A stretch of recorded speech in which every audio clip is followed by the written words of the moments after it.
So I'm going to do something I think I've never done, two things I've never done.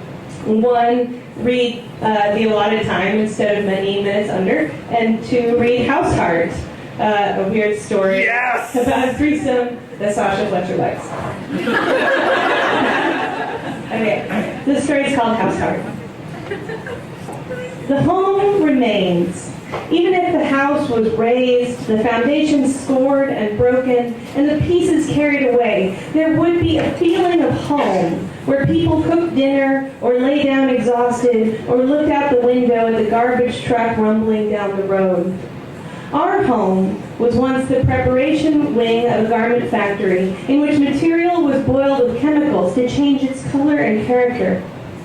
We found this information in public records, though hints were present in the scars on the concrete where machines were once bolted, an industrial ventilation system like an artery across the high open ceiling, feeding air to each white-walled room. The larger silo has since been destroyed and replaced with a new shopping complex, but our home remains a testament to utility. It was my idea to rent the girl. My partner called a service and asked the receptionist if their business practices included the concept of fair trade. It was important to him as a consumer, and the least he could do would be to utilize his privilege to benefit others, even in some small way. As he spoke, I rubbed the crotch of his jeans.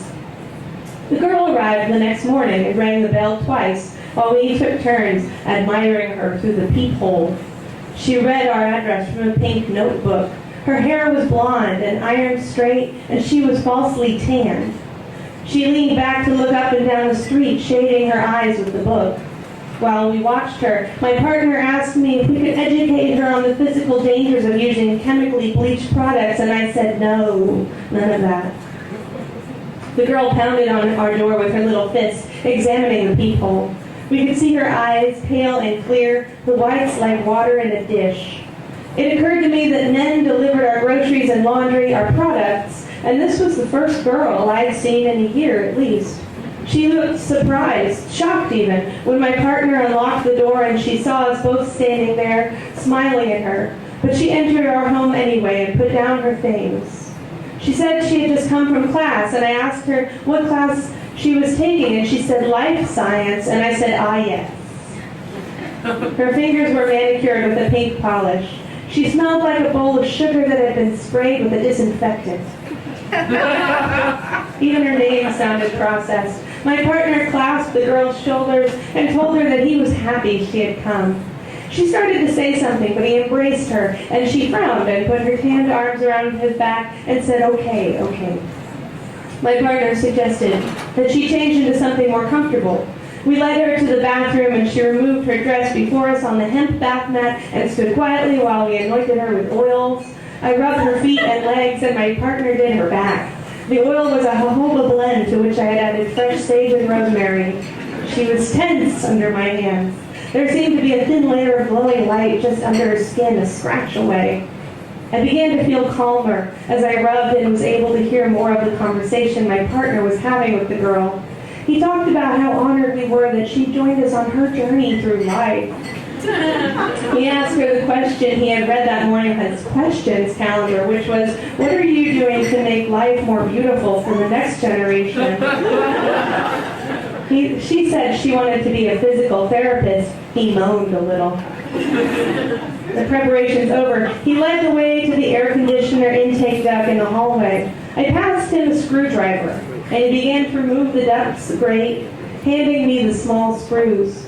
He said that becoming a physical therapist was very much like playing house heart with someone you trust. She said she didn't understand. She stood between us with her arms crossed over her breasts, each hand holding the opposite shoulder. The oil made a small pool around her toes. I held her hips and kissed her face and tried to tell her a joke, but she didn't laugh. She asked what we were doing in the hallway, and I told her that my partner and I have a game we like to play, and it's a special game to us, very special, but we never have had a chance to share it with someone else, and it would mean so much for us to take that step with her help. He was prying the grate from its spot, and so I hushed the girl and patted her round bottom. The duct's main supply area was large enough for a crouching man to spend a few productive hours on the controls behind locked panels inside. There would be plenty of space for our girl. When we kissed her and coaxed her in, she barely had to bow her head and then stood comfortably.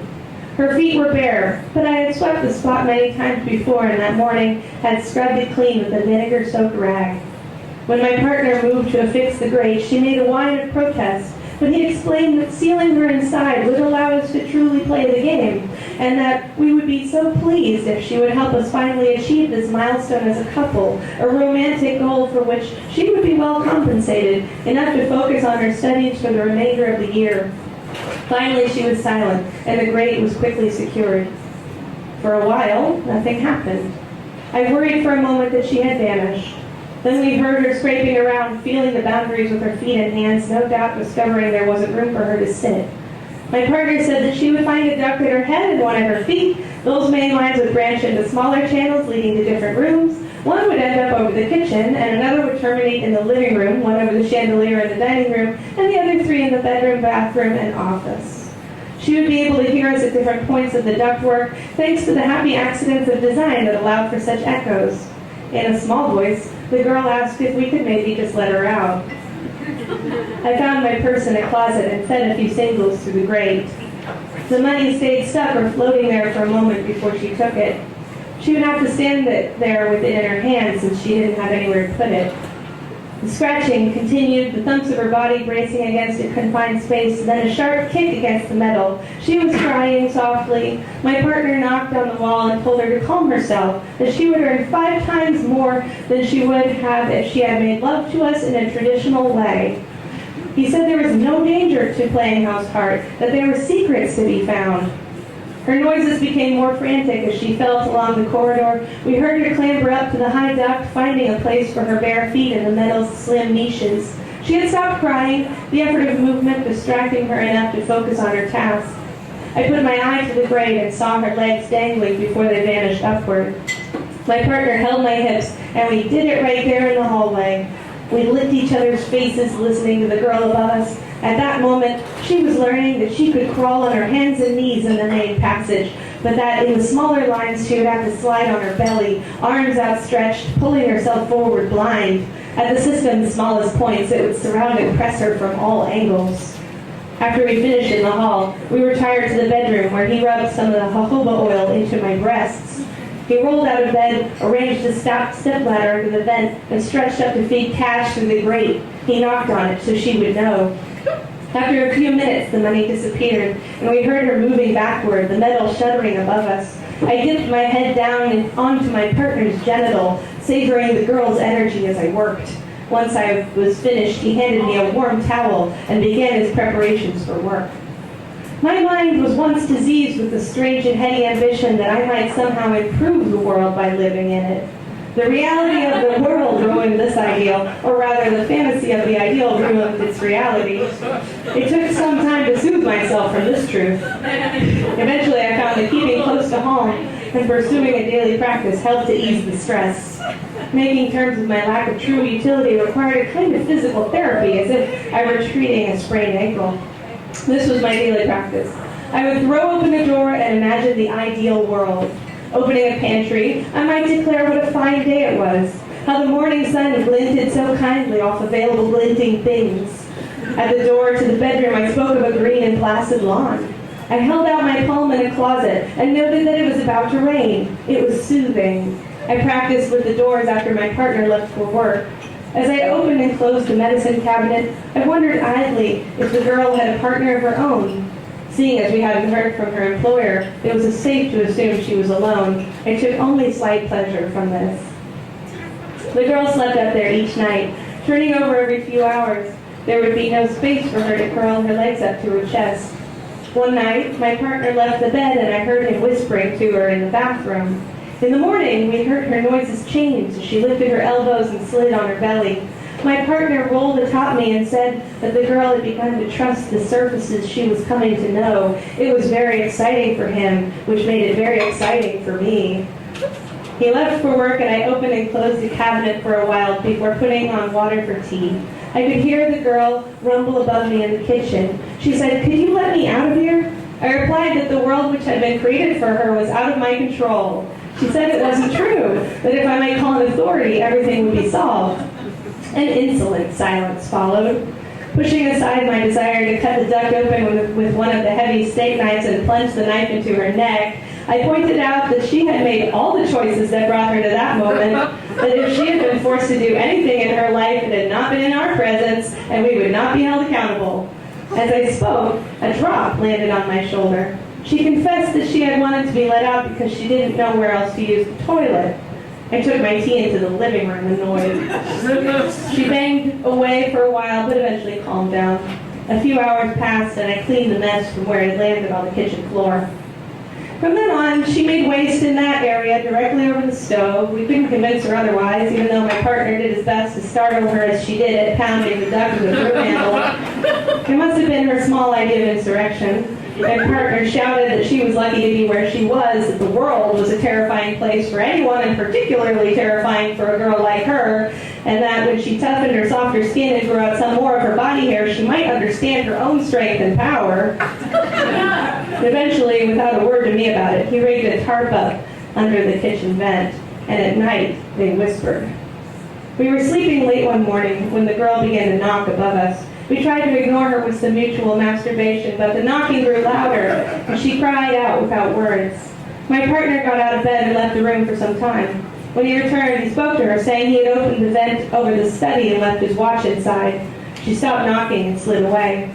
It was his father's watch, I knew. The man would drive his family cross-country every few months to observe the passing seasons. They watched leaves and local rock formations and various beaches, blissfully unaware of the part they were taking in the destruction of the very environment they enjoyed. He drank gas station coffee from styrofoam cups, and when he finished the coffee, he would bite into the cup itself, chewing it thoughtfully, usually consuming the whole thing before the next destination. On one of his later birthdays, he bought himself a fine watch and enjoyed it for a few years before he died. It was one of those things that my partner had long wanted to get rid of without knowing exactly why, along with his own graduation photos and a motorcycle helmet he had acquired from a friend. A scraping noise from the far side of the house meant that she had found the watch. I imagined her spreading her fistfuls of money in front of her, slipping the watch over her thin wrist, and tucking the cash into its silver band. That night, my partner waited until he heard my even breath and rolled from bed. I followed him and saw him unlatching the vent. He stepped in and replaced it so quietly I wouldn't have known if I hadn't watched, clutching the door frame. In the morning, he brought me a slab of toast with fresh butter. I could hear her above the bathroom while I washed my hair. She remarked that she heard the water running and asked if she could come down for a quick scrub. I responded that we only used baking soda and white vinegar and that I could make her a cup to take in the duck if she liked. She declined but was polite about it. She had become sweeter to me as the days wore on. I suspected she had developed a plan of winning me over through feminine duplicity. As if to corroborate this theory, the girl made her period and a few drops fell onto the floor by the bed. Every room was replete with blood-bearing potential. While she was over the kitchen, I dragged the stepladder into the office and climbed up with a handful of radishes from the harvest box. I said that lunch was served if she could find it, but I had opened a window so we might have a little air, but I would not be fooled. The girl created a method by which she could live with relative order. A few times a day, she would crawl into the standing room area where she had first entered the system, finding the footholds and lowering herself. She could store her money in empty dishes there, or stand and stretch her legs. A clatter when she crawled suggested she was wearing a watch around her wrist or ankle. I listened for her while opening and closing the bathroom door, which stood next to the entry grate. My continued practice was growing strange. It was harder than ever to imagine what green grass would look like up close. My best image was of a stagnant field like what one finds in an old pond, but even this image was fading along with my knowledge of ponds. The girl and I spoke less and less to one another. My partner arrived home with groceries, and I put them away. I prepared dinner and climbed the stepladder to serve the girl after we had eaten our share. Playing her part in the order, she ate quickly and then crawled to store her dish. Each of us had our individual function, and hers was to embody the house, which had begun to smell like a hot scalp. She had grown silent around me. I mentioned this to my partner while he was feeding me dessert. He spooned fat curds of cottage cheese into my mouth and said that it was only natural that the girl had become comfortable with her surroundings. He reminded me that I had not challenged the boundaries of my own life in many years, nor had he challenged his own. Even though we feel quite free, he remarked, every life has its surrounding wall. He wiped my chin with a napkin and kissed the napkin. The next morning, he was in the duct with her. He must have been watching me sleep from the vent above the bed because when I woke up, he requested I replace the screws and tighten them. He phoned the girl's employer while I was sweeping up in the kitchen. Over my noise, I could hear her say that she had decided to quit. There was a silence. At first, I stopped my movement and strained to hear, but there was nothing. I tried to forget the silence and my hatred of it, opening a cabinet to put away the clean dishes. In the back of the cabinet, over the plates, there was a portal through which I viewed the windless void of a new ecosystem. I could almost hear it breathing. Thanks.